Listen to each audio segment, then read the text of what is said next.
Eu quero convidar os irmãos ao livro de Números. Começo da Escritura. Números capítulo 32. Vamos lendo a partir do primeiro verso. As leituras do Antigo Testamento, sobretudo os livros históricos, como é o caso de Números, exigem porções consideráveis para que nós tenhamos uma perícope de leitura, ou uma unidade de leitura. Isto é, uma porção textual que contenha um foco de mensagem específico dentro da teologia do texto. Nós não pregamos de forma textual. Isso significa que nós não retiramos versículos e pregamos em cima deles. Nós pregamos expositivamente nessa igreja. Isso significa que nós vamos atrás da teologia bíblica, naquela porção bíblica, naquele livro bíblico e nos seus textos específicos, a mensagem especial daquela porção dentro do livro. Entendendo que o livro ou a carta tenha uma mensagem específica para o seu tempo e para a sua época. Mas as suas porções menores, e eu não estou falando proporcionalmente as palavras capítulos e versículos, porque isso não faz parte do texto original, apenas algo que foi adicionado posteriormente na França para nos ajudar. Mas as porções independem dos capítulos, independem dos versículos. E essas porções são contundentes com a mensagem do livro. Nesse trecho, nós temos uma unidade de leitura, do versículo 1 ao versículo 32. Mas eu sei que é um texto um tanto quanto longo para lermos aqui. Então, eu vou ler parte desse texto e explico o resto para a igreja. Tá bom? Depois dessa explicação longa, vamos para um texto longo. Diz assim a palavra do Senhor. Os filhos de Ruben e os filhos de Gade tinham muito gado. Quando viram a terra de Jazer e a terra de Gileade, que eram boas para a criação de gado, os filhos de Gade e os filhos de Ruben foram falar com Moisés, com o sacerdote Eleazar e com os chefes da congregação. Disseram: Atarote, Dibom, Jazer, Ninra, Esbom, Eleade, Sebã, Nebo e Beom. A terra que o Senhor subjugou diante da congregação de Israel é terra de gado.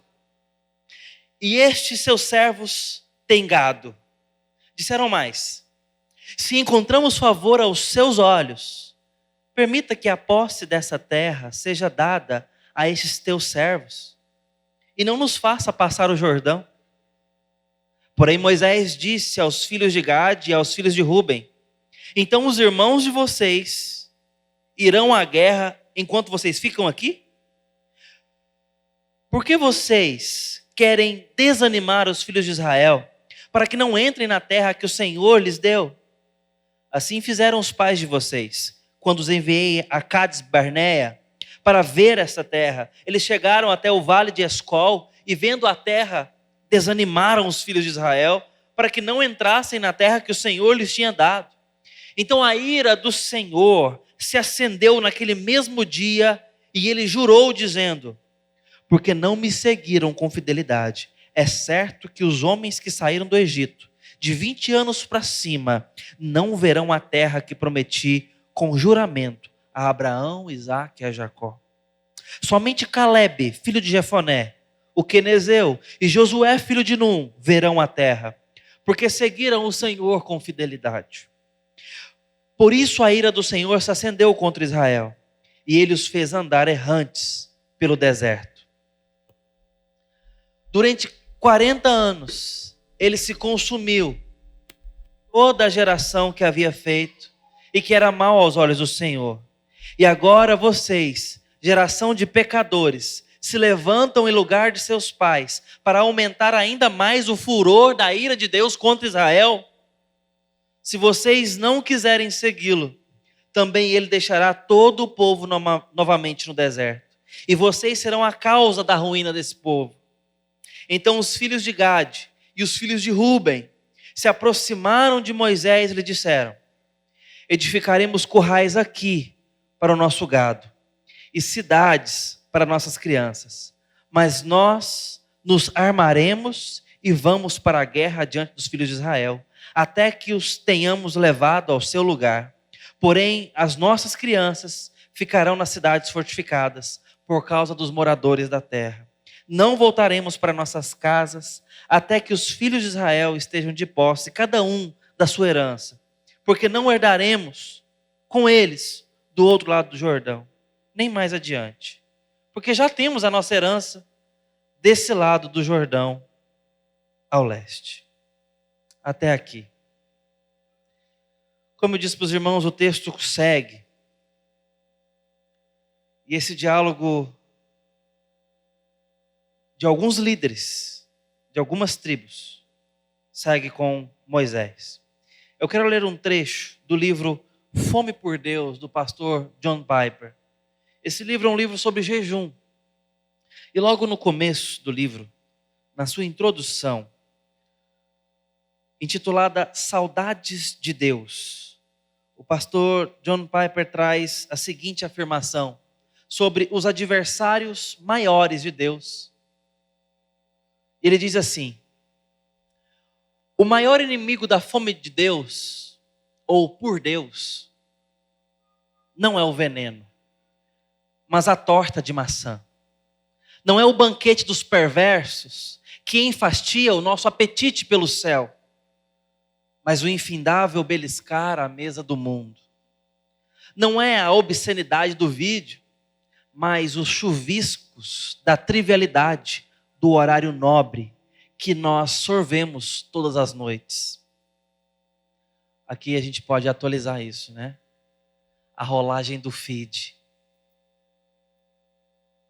Pois todo o mal que Satanás pode fazer, quando Deus descreve o que nos impede de banquetear a mesa do seu amor, é um pedaço de terra, uma junta de bois e uma esposa. Lucas 14, 18 a 20. O maior adversário do amor de Deus não são os seus inimigos, mas suas dádivas. E os apetites mais mortais não são pelo veneno do mal, mas pelos simples prazeres da terra.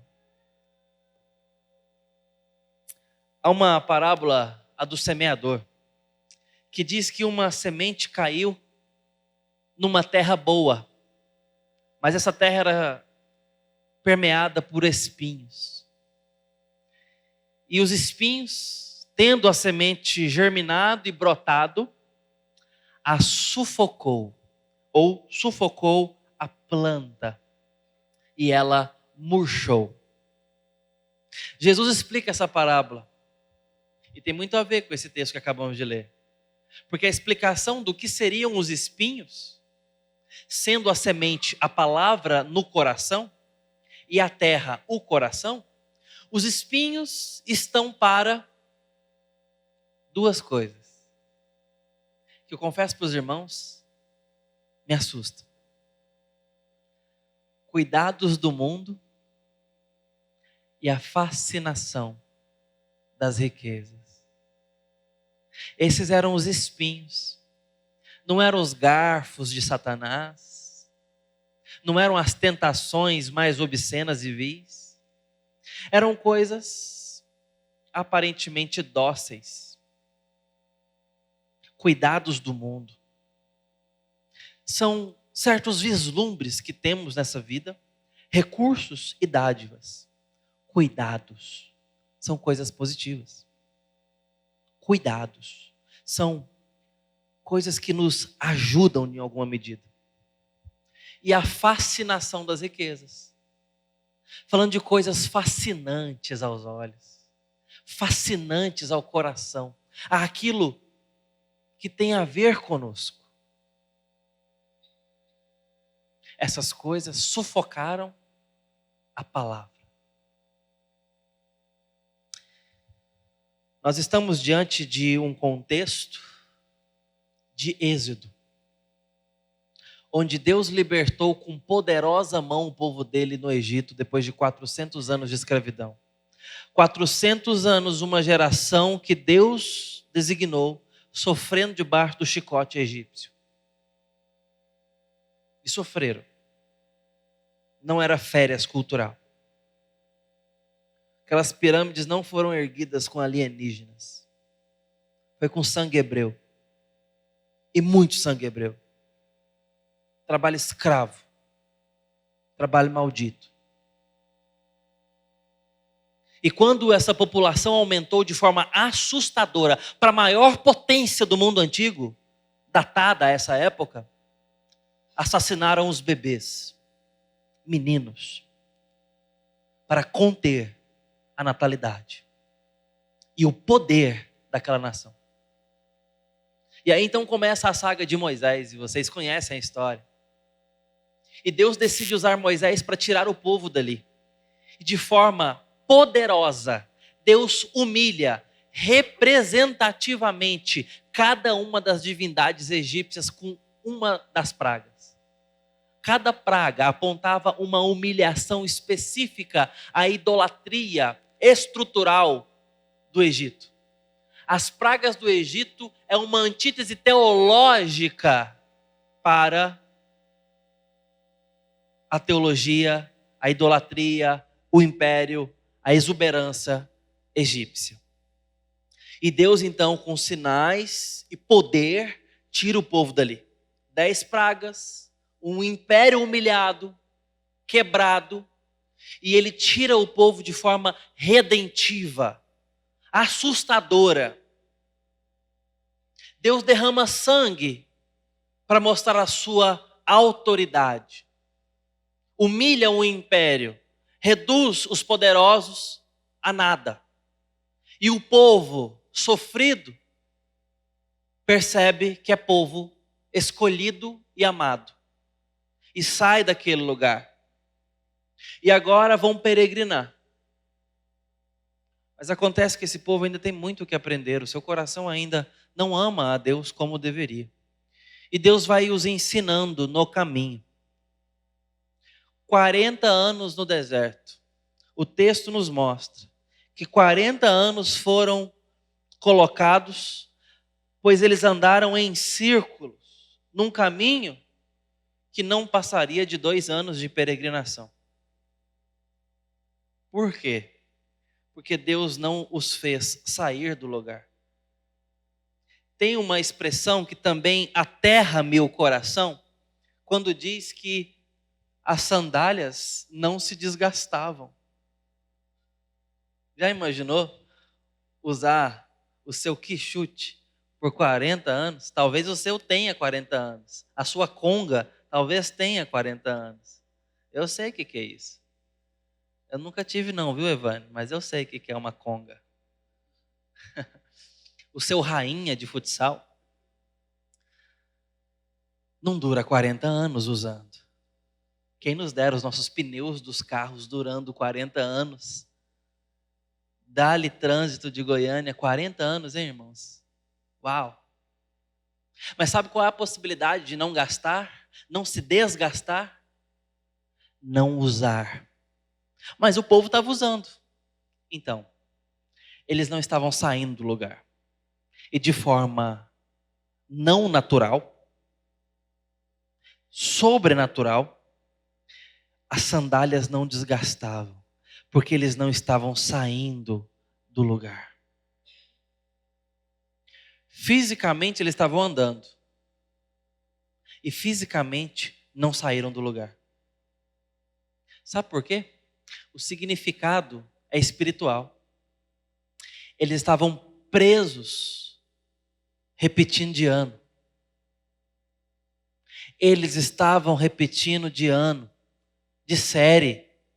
Estavam tomando bomba na escola de Deus. E a escola de Deus muitas vezes é o deserto. E Deus decidiu tratar-lhes o coração em 40 anos de deserto, para que somente depois do coração tratado da futura geração é que eles poderiam entrar.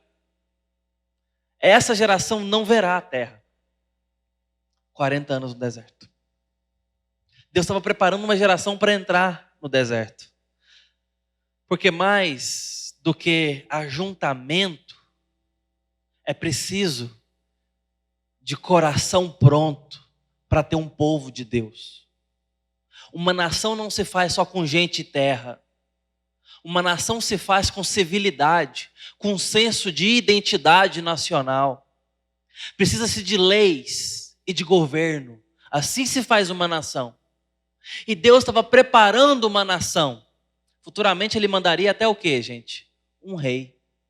Esse tempo há de chegar na história. Mas aqui ele ainda estava preparando um povo para a nação.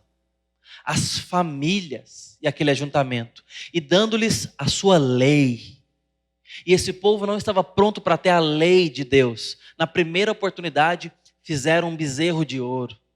Eles não entenderam quem é o rei deles, que era uma teocracia, não era uma democracia, muito menos uma tirania, não era uma ditadura de uns poucos, era uma teocracia. Deus estava regendo através dos seus sacerdotes.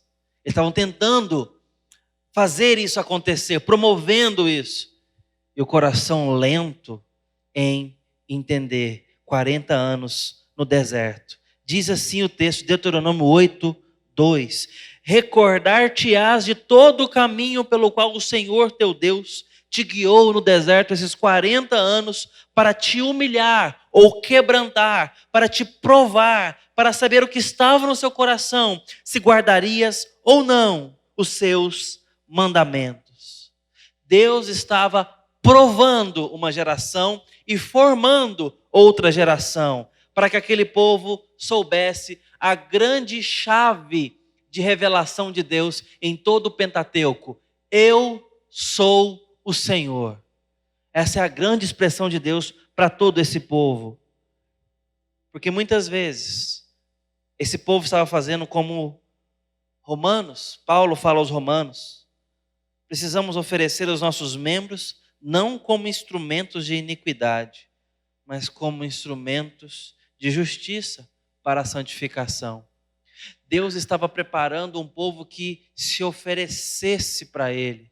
Amarás, pois, o Senhor teu Deus de todo o teu coração, de toda a tua alma e de todas as tuas forças. Deuteronômio 6, quando o povo está prestes a habitar naquela terra.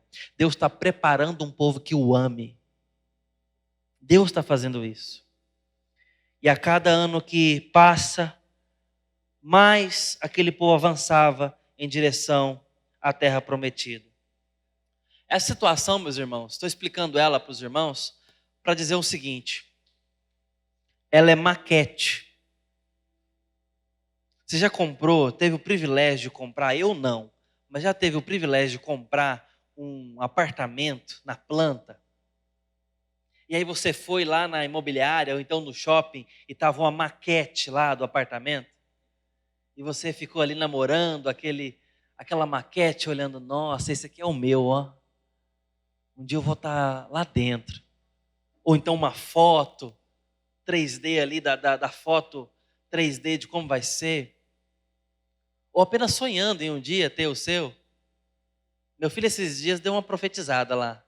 Ali do lado de casa, a gente só tem o barulho de uma obra, né? Estão construindo um prédio lá, desde que a gente mudou para lá, está construindo. Então a gente está acompanhando fase a fase. Aí ele falou assim, que dia que o nosso prédio vai ficar pronto? Eu falei, oh, amém. Não é nosso não, filho. Não, nosso apartamento novo, papai. Ah, é. Deus está falando coisa para você, não falou para mim não, então, né? Mas ver uma maquete pode nos preencher os olhos. Nós estamos falando querendo construir um templo novo. Assim que nós tivermos condição de fazer um projeto com calma, muito bem feito, sem pressa, porque projeto é projeto, tem que ser bem feito, penso eu. Aí a gente vai querer mostrar para a igreja, né? Gente, olha aqui, olha onde vai ficar as crianças, olha como é que vai ser aqui, ó, a parte da sala de aula, para a gente começar a visualizar, sonhar. Estou falando isso para os irmãos, porque eu entendo que toda essa peregrinação do Egito para Canaã é uma maquete para a gente sonhar e visualizar a nossa realidade espiritual enquanto igreja hoje. Nós fomos tirados do império das trevas, eram escravos do imperador das trevas. E Deus nos tirou de lá com poderosa mão, nos converteu, nos deu um novo nascimento, nos deu um coração novo. Mas ainda não chegamos à Nova Jerusalém. Não chegamos em Canaã ainda, a Nova Jerusalém. Estamos peregrinando para lá.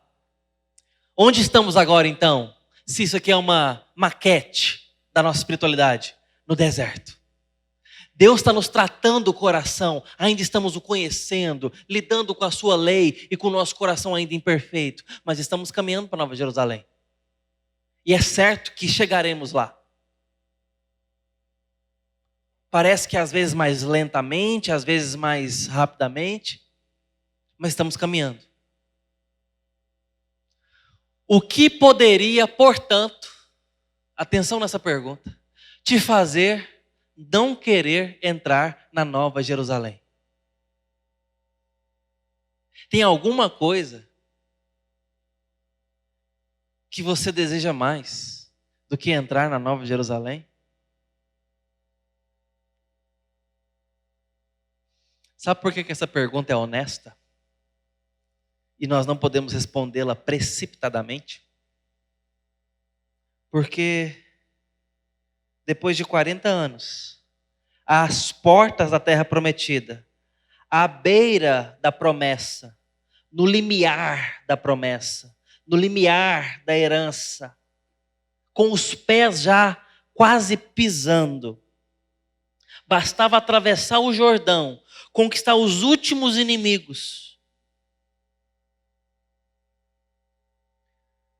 Depois disse o Senhor a Moisés: sobe este monte Abarim e vê a terra que deu aos filhos de Israel. E Moisés pediu: rogo-te que me deixes passar para que eu veja esta boa terra. Deuteronômio 3. E Deus não permitiu Moisés. Moisés estava ali chorando, querendo ver essa terra. Mas os filhos de Gade e os filhos de Ruben fizeram o seguinte pedido: Moisés, sabe o que é? A gente não quer ir, não. A gente quer ficar aqui nas terras de Jazer e Gileade. A gente quer ficar aqui. Não nos faz passar o Jordão. Nos deixa aqui. Se achamos mercê aos teus olhos, desse essa terra em possessão aos seus servos e não nos faça passar o Jordão. Capítulo 32, verso 5. O que poderia fazer alguém não querer entrar na terra prometida? Atenção, porque a resposta para essa pergunta é a grande mensagem dessa noite, dentro desse texto. Contentamento imperfeito.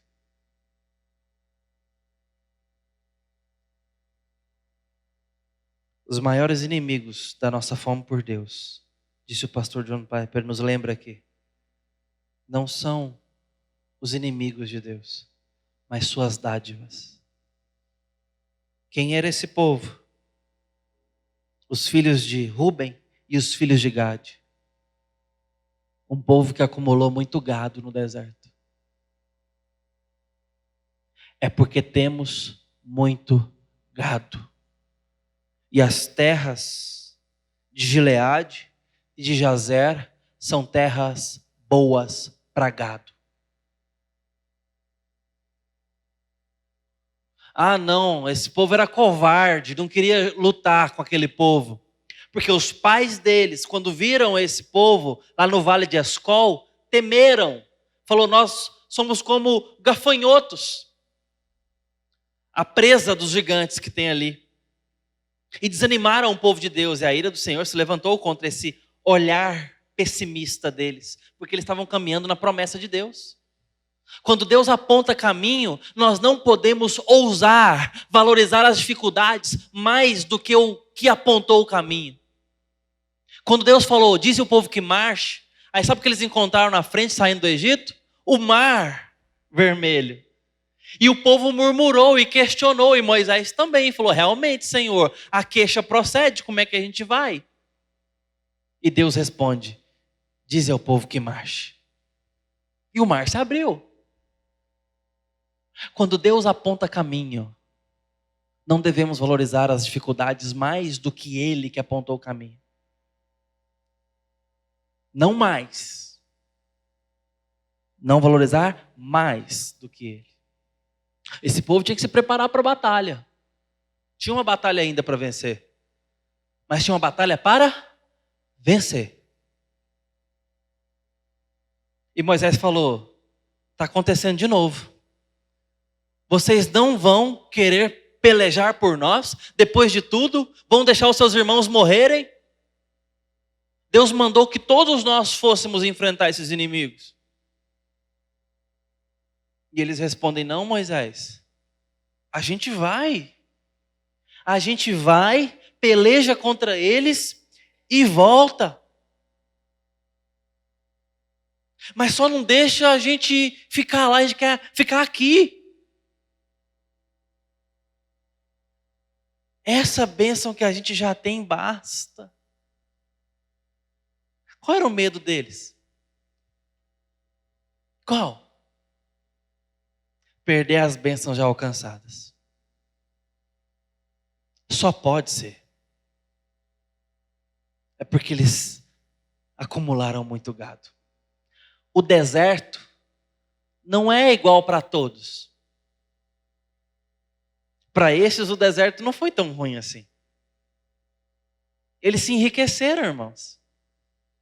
O que é que pode sufocar as palavras de Deus na nossa vida? Cuidados do mundo. Fascinação das riquezas. Essas coisas podem sufocar as promessas de Deus em nosso coração. Não na boca de Deus, mas em nosso coração.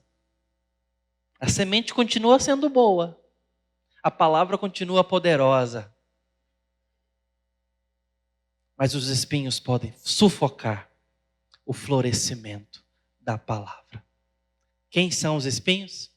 Cuidados do mundo, fascinação das riquezas. Cuidado para não negociar com Deus. Valorizando as bênçãos já alcançadas mais do que os alvos de Deus para a sua vida. Onde foi parar o seu senso de vocação? Você está achando que isso é coisa para missionário e para pastor? Isso é coisa para os filhos de Deus. Isso é coisa para o povo de Deus que é chamado e enviado ao mundo para fazer discípulos. Onde foi parar o seu senso de vocação? Renova, volta, porque as promessas de Deus não vencem.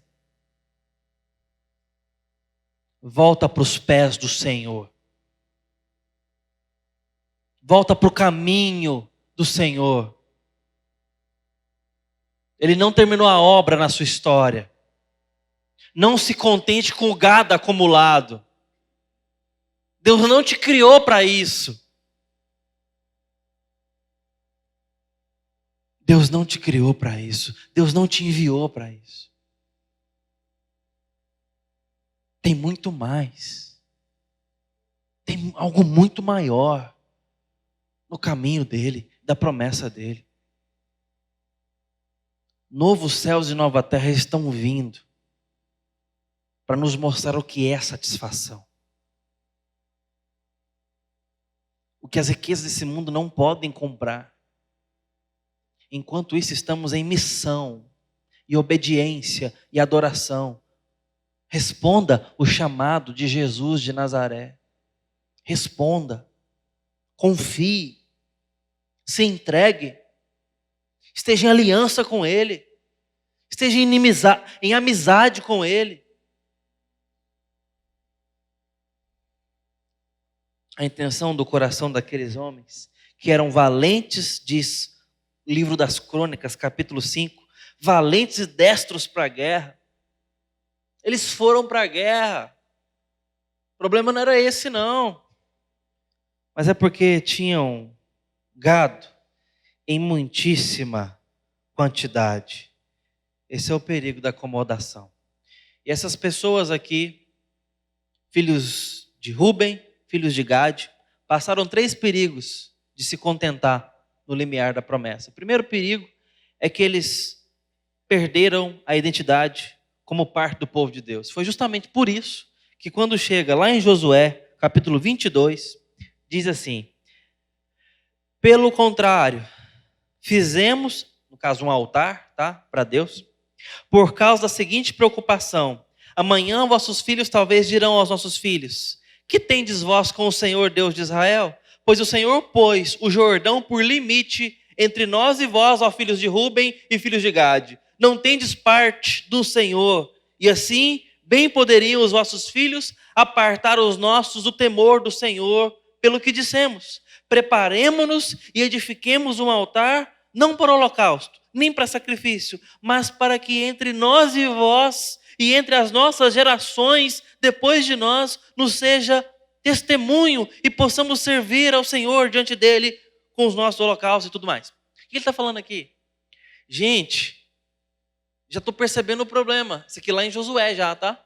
Porque eles ficaram, tá, gente? Eles ficaram. Vamos fazer um altar aqui para falar que a gente é povo de Deus, porque os nossos filhos daqui a pouco vão achar que nós não somos e nós seremos acusados de não ser povo de Deus, porque a gente ficou para cá do Jordão e não entramos na terra prometida. Porque quem é o povo de Deus? O povo da terra. Muitas vezes, Deus, para castigar o povo dele, os tirou da terra prometida. E para mostrar perdão, os devolveu à terra. A preocupação é muito certeira. Claro que vão questionar. Eles estão perdendo a identidade como povo de Deus porque não obedeceram a Deus.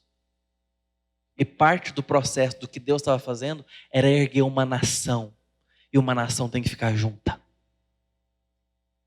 Segundo perigo, o perigo de serem objeto de ciúme, de zelo e de acusação dos outros irmãos. E aconteceu.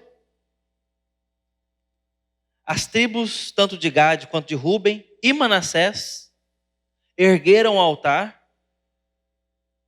e as demais tribos ficaram preocupadas e se prepararam para ir à guerra contra eles, porque não entenderam o que eles estavam querendo fazer.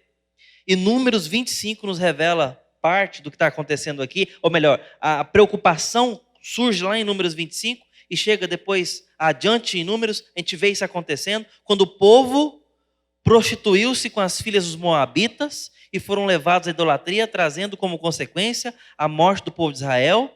E o problema então todo derivou deles terem se contentado em ficar no limiar da herança. Lá em Números 25, você percebe que esse pessoal já estava com problemas de luxúria do coração, de traição a Deus, e agora, aqui em Baal-Peor, a coisa se repete, ficando longe do aprisco.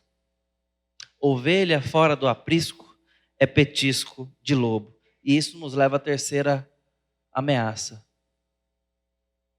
Longe do povo de Deus, nós ficamos mais vulneráveis a alguns tipos de pecado. E isso acontece aqui. Capítulo 5, 25 do livro de Crônicas, diz assim: cometeram transgressões contra Deus e seus pais e se prostituíram segundo os deuses dos povos da terra. Sabe o que aconteceu aqui? Eles foram se distanciando, ficando isolados, enfraquecidos e mais vulneráveis à diversidade espiritual, religiosa e idolátrica da região. Isso significa que a gente tem que se enclausurar culturalmente? Não. Mas nós nos fortalecemos culturalmente. Nós nos fortalecemos quando andamos juntos, quando oramos uns pelos outros, quando estamos em rebanho, quando temos amizades espirituais e não amizades só devassas.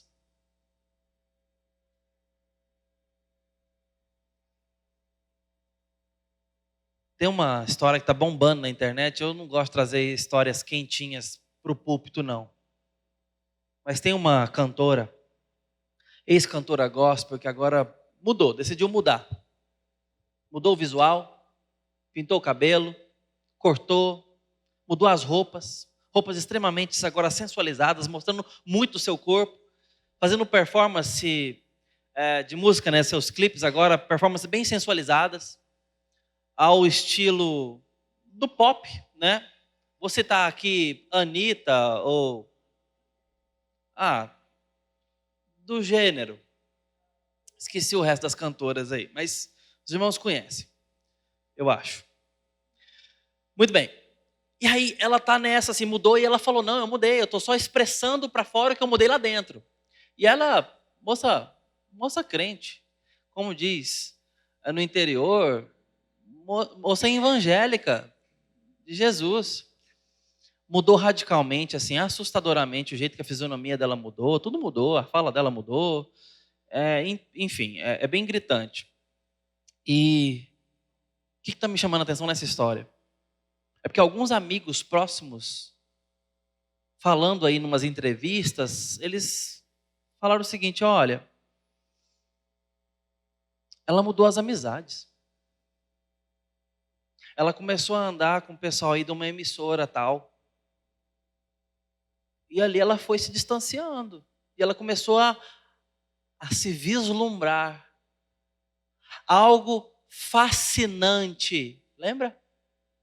Aos olhos. E ela foi sendo mordida por isso. Eu estou mencionando esse caso, porque é um caso assim, claramente, não que eu acho que todo mundo tem que canta, tem que cantar música cristã na igreja, não acho que é por aí não.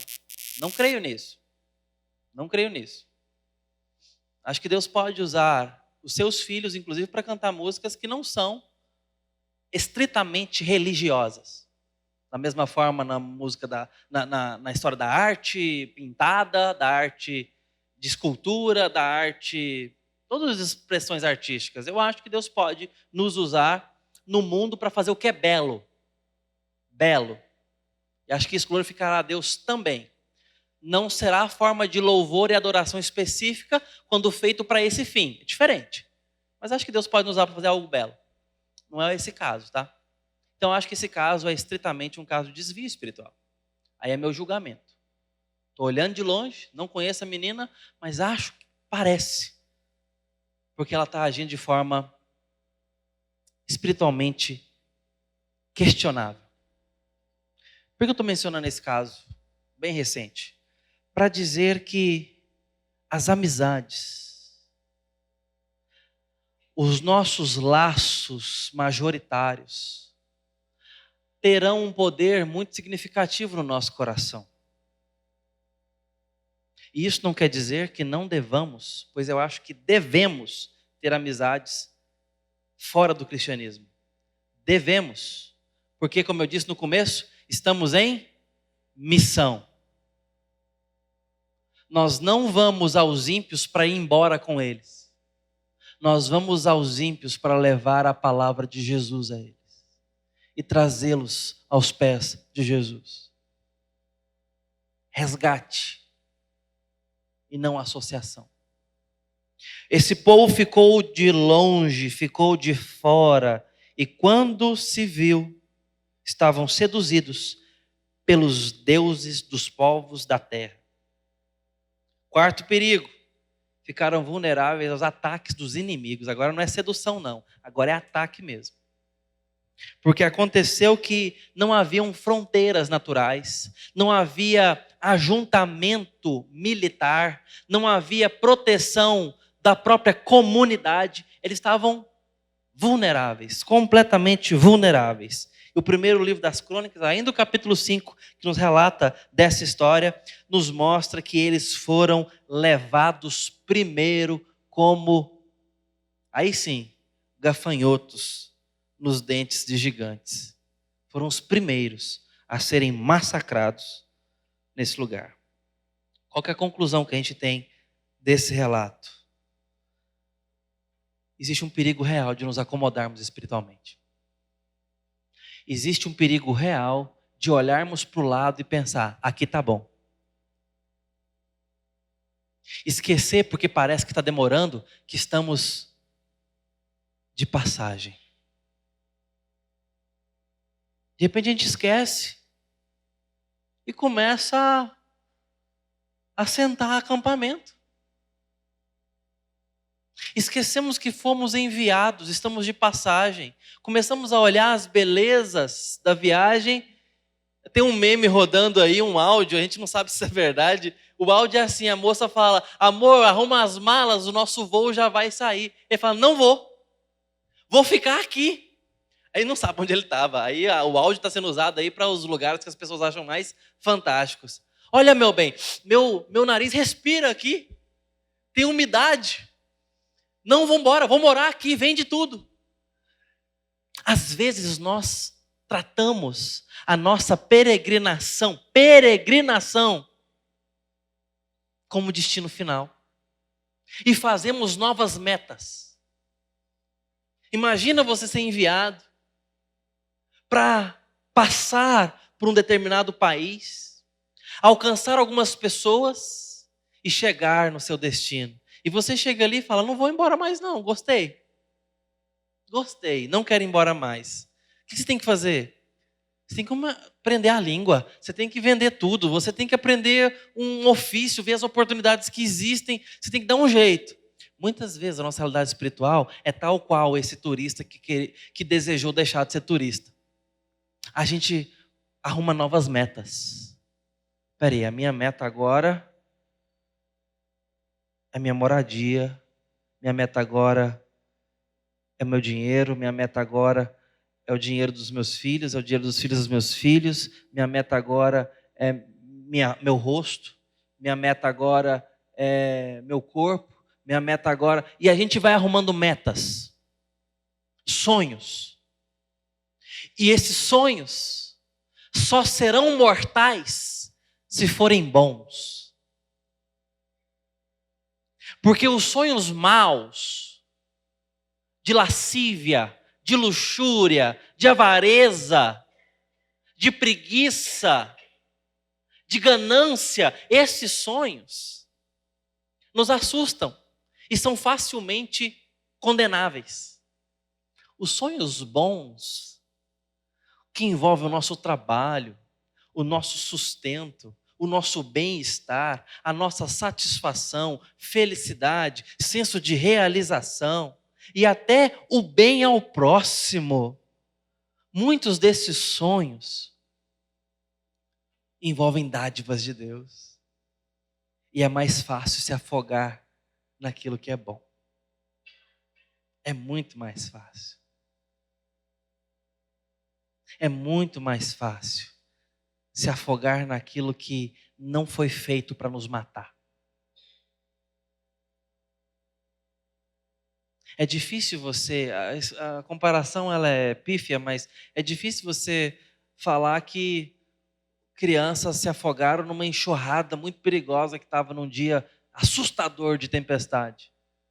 É mais fácil a gente ver crianças se afogarem na piscina de casa. Porque das coisas assustadoras nós nos protegemos. Criança afogada em alto mar, com ondas perigosíssimas, é mais raro. Em casa é mais fácil, porque a gente está o quê? Despreocupado. Aquilo foi feito para o nosso deleite, para a gente se divertir, relaxar. Eu sei que o exemplo ele é singelo, mas é só para a gente refletir um pouquinho sobre o fato de que muitas das coisas que envolvem a sedução do nosso coração é com aquilo que nos faz bem, aquilo que nos motiva. Nossa geração é treinada para arrumar um bom emprego e passar no vestibular. Nós treinamos os nossos filhos para isso. Nós investimos mais de 90% do nosso esforço e tempo e deles para isso. Nós discipulamos os nossos filhos para passar no vestibular e para ganhar dinheiro. Nós não discipulamos nossos filhos para sofrer pelo Evangelho. Nós não discipulamos nossos filhos para serem servos de Jesus. O máximo que a gente faz é levar para a igreja. Na média, isso não é um exagero, irmãos. Infelizmente.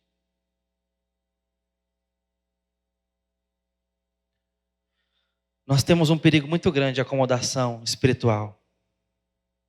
Segunda conclusão, a prosperidade não pode determinar nossas decisões. Não deixe o seu gado, a necessidade, a vontade ou a realidade deles dirigir o seu coração e a sua vida. Não permita. Não permita. Não podemos esquecer que precisamos colocar o coração em Jesus. Por fim, lembre-se que o centro é o Senhor e as suas promessas estão nele. E as demais coisas vêm em segundo lugar. Buscai, pois, em primeiro lugar, o reino de Deus. Buscai em primeiro lugar o reino de Deus. Não vale a pena colocar o coração em outro lugar. Quando o coração não anseia, de fato, a terra prometida, não tenha dúvidas. Qualquer terra servirá. Que Deus te dê anseio pelo que Ele preparou para você, para que nada te sacie e te contente mais do que as suas promessas. Minha oração hoje é que você tenha desejo pelas promessas de Deus. Meu pedido hoje é para que a nossa congregação tenha desejo pelas promessas de Deus. Pela vontade de Deus na sua história. Pelos planos de Deus na sua vida. O que aconteceu com os nossos irmãos no passado pode facilmente se repetir conosco hoje. A minha oração é que Deus guarde o meu coração. Que Deus guarde o meu coração. Que Deus guarde o meu coração. Como que isso é possível? Se eu guardar a palavra de Deus no meu coração. Eu quero pedir isso por nós hoje. Pedir ao Senhor para que guarde o seu coração na sua casa, na sua família. Para você ser um marido diferente. Para você ser uma esposa diferente.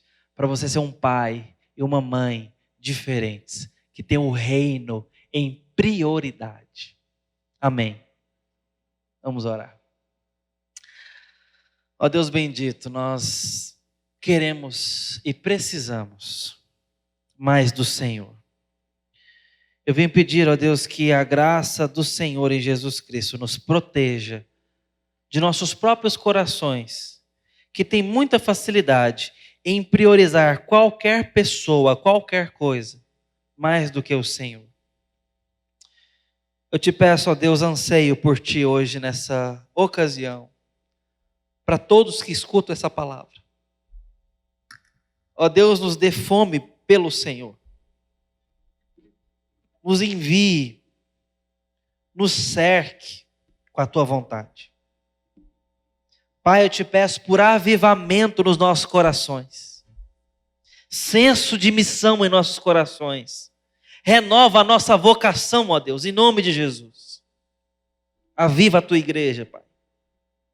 Nos livre de nossas mãos e visão limitada. Não nos deixe contentarmos com a nossa realidade que nos cerca, a nossa circunstância.